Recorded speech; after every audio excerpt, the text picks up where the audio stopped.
FOS TV is brought to you by the Lion's Den. The Den always has been and always will be about enjoying family and friends in an environment steeped in Happy Valley tradition. So come back to the Den, the perfect place to recall old memories while creating new ones.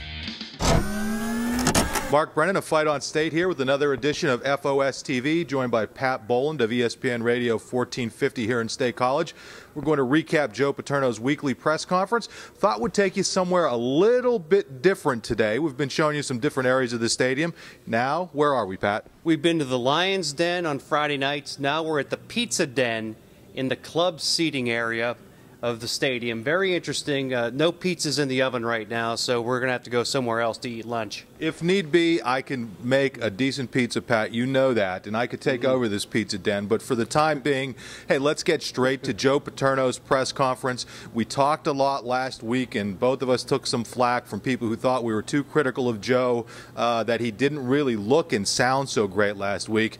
This week, a different story. He really looked and sounded an awful lot better. I don't know what your thoughts were on that, Pat, but to me, he got the gist of every question, good answers, on point with everything. So before we get to what he actually had to say, just the way that Joe came across seemed a lot better from last week, even a lot better from the way he looked and sounded after the Ohio State loss. Yeah, he was crisp, he was sharp, he, as you point out, answered the questions as they came and actually gave a couple of traditional Joe-type answers. Yeah, the most traditional answer, of course, he was asked about Indiana, and they're not looking at that Indiana-Wisconsin game. 83, what was it, 83-21, was it? 83-20. 83-20. They're not even looking at that tape. They know that Indiana played well against Iowa and some other teams.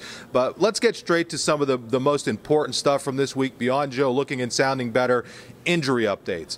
It looks like Stephon Green is going to be okay. He's going to be good to play this week. That's the good news. The bad news sounds like Mike Motti dislocated an elbow, ouch, which has to hurt, and it looks like he's going to be out. A guy who was looking like he was evolving into Penn State's best linebacker, just another blow to that defense. And you have to wonder, is he going to be out for the Michigan State game? Because that sounds like a pretty serious injury. And Motti really, he was the Big Ten player of the week leading up to the Ohio State game. He was one of the bright spots in a defense that just has not performed all that well this season. And that's really the one drawback on Motti so far in his career. When he's gotten on the field, he's been very good. And actually, in the Michigan game, I thought in Michigan and Northwestern was beyond good. I thought he was outstanding, starting to emerge as an all Big Ten caliber linebacker. But injuries have just been a problem with this kid. And you hope that these are just, that it's just coincidence, that he's not an injury-prone guy. He's still relatively young, a redshirt sophomore, so he has a lot of time left in the program. Let's hope he's past it. Is ultimately able to get past the injury bug. And the coach mentioned that Nate Stupar and Kyrie Fort, who's sort of been missing in action for the last few games, will be involved heavily since Motti is out of the picture. Yeah, they had moved Kyrie Fort for a game or so to defensive end when they needed some help there. He's been back at linebacker the last couple weeks. He was bumped up a little bit. We heard that when we were out at Ohio State for the game.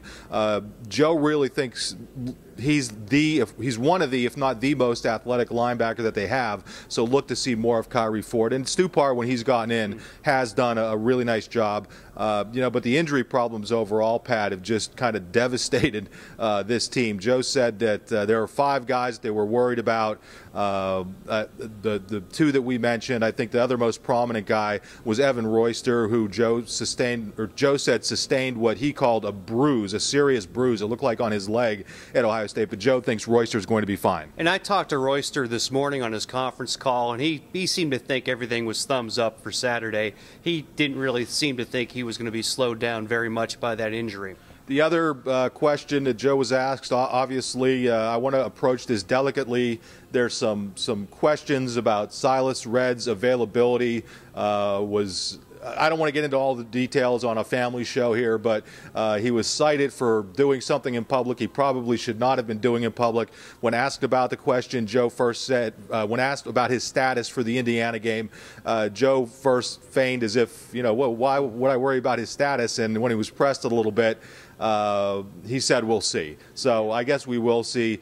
I'm hoping, don't want to downplay what Silas Redd was cited for, but I don't know that that's something that he ought to miss a game over. No, maybe a quarter. Who knows what Joe's going to do? I'm sure the one thing that Silas Redd is going to experience is some quality time with the strength training staff. What do they call that, adjustment training? Yeah, I think it's an adjustment or attitude or whatever they call it. They put these kids through some pretty tough stuff. So amazingly, we were able to navigate that one without any off-color jokes or anything like that. What else came out of today's press conference that jumped out at you, Pat? The coach indicated that Indiana's a pretty good quarterback, and Ben Chappell is a very good quarterback. He said, we're going to be playing a really big-time quarterback this week.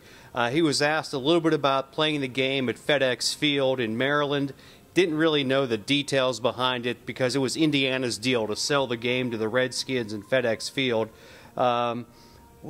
Something along those lines as well. While you're checking that, one of the good questions I thought that came out of it was from Corey Geiger of the Altoona Mirror. Said to Joe, "This is the first time you've lost 4 games by 20 points or more in a season." And I'm paraphrasing what Corey asked. I can't remember it off the top of my head. But, basically, is your team that bad, or were you more into these games than maybe the final score indicated? Joe immediately started rattling off statistics, and we heard some of these things over the weekend from him as well. Right now, they have 59 players who are redshirt or either have freshman or sophomore eligibility. That is a lot of players. He said they're only losing 8 players. Who will be graduating, who are actually in the mix for serious playing time. So he's really talking about the future, and I think if you want to read the tea leaves a little bit, is Joe coming back? Is he not coming back? I'm on record as saying I think his health is going to dictate that, but he sure sounds like he's talking about the youth of this program and how there should be brighter things for in the future. He also pointed out that he's not going to use the final 2 regular season games and bowl games as developmental games. He's going to play to win. He's going to play his seniors. We heard that back during some of the dark years where he's not going to give up the opportunity to win a game to develop players. And Joe's always been like that. Yeah, and nor should he. I mean, I think if a kid hasn't proven that, first of all, I think Penn State's proven that if a freshman or sophomore is good enough, more often than not, they're getting these kids on the field the last 5-6 years. I mean, it's starting with the Derek Williams and Justin Kings, and even this year, a guy like Silas Redd coming in. Yeah, people could argue that maybe he should be playing ahead of Royster, but Royster has done some nice things the last few games. Fort's a guy who's gotten on the field. Last year, they played all those freshmen, so I think it would be a disservice to the upperclassmen if these guys haven't made their impact already and shown what they can do. I just don't know that that's the brightest thing in the world to do. And one last point, I don't think we mentioned that Paterno clearly said Matt McGloin is the starter. Yeah, and I don't. To me, I don't know. Maybe I'm misreading something. But coming off of that Ohio State game, I would have been shocked if there was a scenario that unfolded outside of if he were injured, where Matt McGloin wasn't the starter. To me, that wasn't really an obvious, is McGloin the starter? I'm not sure what your thoughts were off that game, but this was a situation where he went out there and did some things at Ohio State that Darryl Clark didn't do, Zach Mills didn't do, Kerry Collins didn't do. None of these players were able to go out there and throw touchdown passes and look as good as he did in the first half. Yeah, now is some of that mitigated by what happened in the second half?